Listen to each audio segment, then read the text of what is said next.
Act 2, the family that reads together. Sometimes a book can change your life, but just in a small, temporary way, and not for the better. We have this cautionary tale of how a book infected an entire family from writer David Sedaris. Quick warning to listeners before we begin. Some of the content of this story might not be suitable for every listener, though there is no graphic language, no nasty words, no graphic scenes. Nothing, in fact, we even had to bleep. I found the book hidden in the woods beneath a sheet of plywood, its cover torn away and the pages damp with mildew. I read, Brock and Bonnie Rivers stood in their driveway, waving goodbye to the Reverend Hasselback. "Goodbye," they said, waving. "Goodbye," the Reverend responded. "Tell those two teens of yours, Josh and Sandy, that they'll make an excellent addition to our young person's ministry. They're fine kids," he said with a wink. "Almost as fine and foxy as their parents." The Rivers chuckled, raising their hands in another wave. When the Reverend's car finally left the driveway, they stood for a moment in the bright sunshine before descending into the basement dungeon to unshackle the children.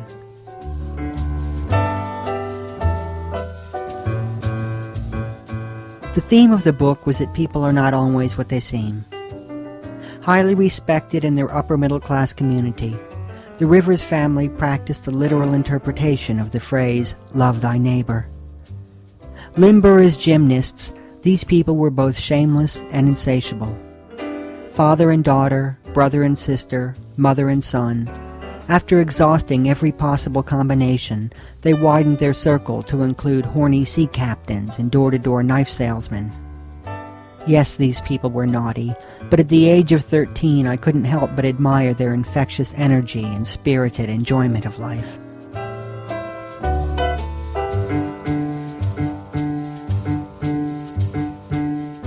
The first few times I read the book, I came away shocked, not by the characters' behavior, but by the innumerable typos.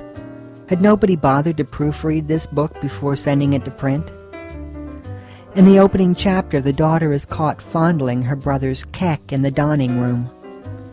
On page 33, the son has sex with his mother, who, we are told, possesses a fond power of tots. I showed the book to my sister Lisa, who tore it from my hand, saying, "Let me hold on to this for a while."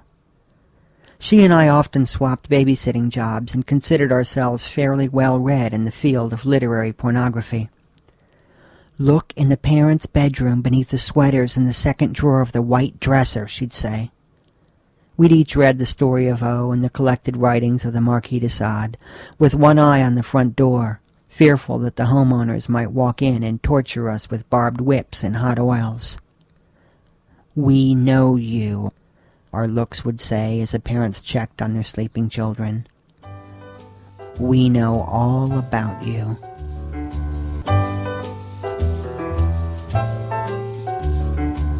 The book went from Lisa to our 11-year-old sister Gretchen, who interpreted it as a startling nonfiction expose on the American middle class.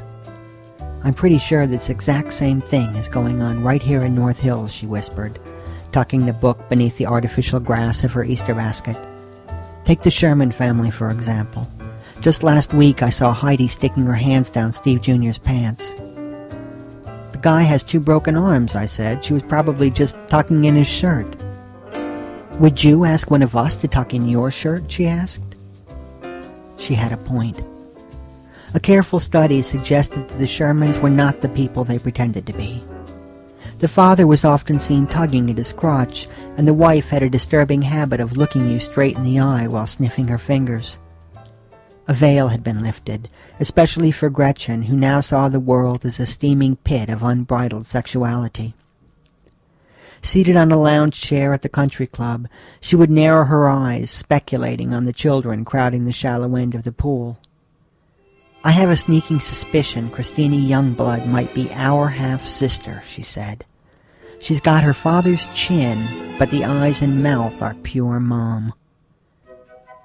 I felt uneasy implicating our parents, but Gretchen provided a wealth of frightening evidence. She noted the way our mother applied lipstick at the approach of the potato chip delivery man, whom she addressed by first name and often invited in to use the bathroom. Our father referred to the bank tellers as doll and sweetheart. and their responses suggested that he had taken advantage of them one time too many. The Greek Orthodox Church, the gaily dressed couples at the country club, even our elderly collie Duchess, they were all in on it, according to Gretchen, who took to piling furniture against her bedroom door before going to sleep at night.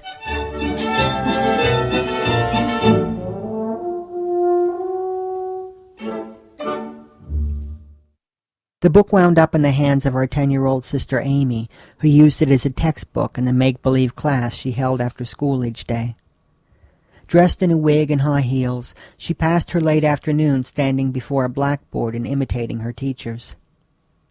"I'm very sorry, Candace, but I'm going to have to fail you," she'd say, addressing one of the empty folding chairs arranged before her.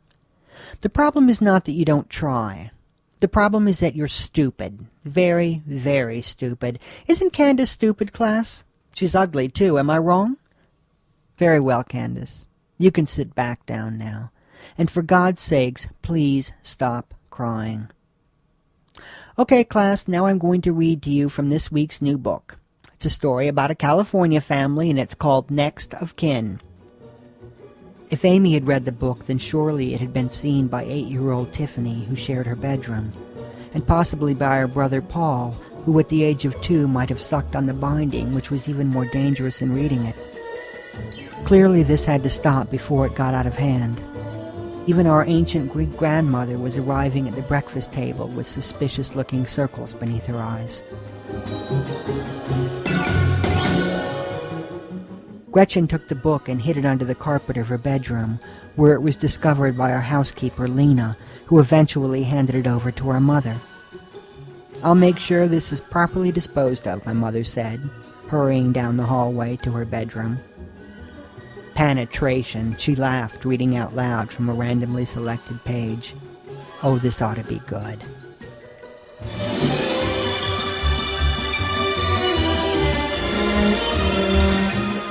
Weeks later, Gretchen and I found the book hidden between the mattress and box springs of my parents' bed, the pages stained with coffee rings and cigarette ash. The discovery seemed to validate all of Gretchen's suspicions. "They'll be coming for us any day now," she warned. "Be prepared, my friend, because this time they'll be playing for keeps."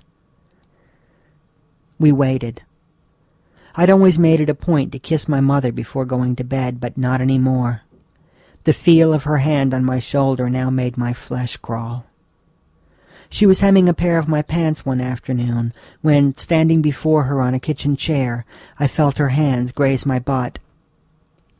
I just want to be friends," I stammered. "Nothing more, nothing less." She took the pins out of her mouth and studied me for a moment before sighing, "Damn, and here you been leading me on all this time." I read the book once more, hoping to recapture my earlier pleasure, but it was too late now. I couldn't read the phrase, "he paunched his daughter's rock-hard nopples," without thinking of Gretchen barricading herself in the bedroom. I thought I might throw the book away or maybe even burn it, but like a perfectly good outgrown sweater, it seemed a shame to destroy it when the world was full of people who might get some use out of it. With this in mind, I carried the book to the grocery store parking lot and tossed it into the back of a shining new pickup truck. I then took up my post beside the store's outdoor vending machines, waiting until the truck's owner returned pushing a cart full of groceries. He was a wiry man with fashionable mutton chop sideburns and a half-cast on his arm. As he placed his bags into the back of the truck, his eyes narrowed upon the book. I watched as he picked it up and leafed through the first few pages before raising his head to search the parking lot. He took a cigarette from his pocket and tapped it against the roof of the truck before lighting it. Then he slipped the book into his pocket and drove away.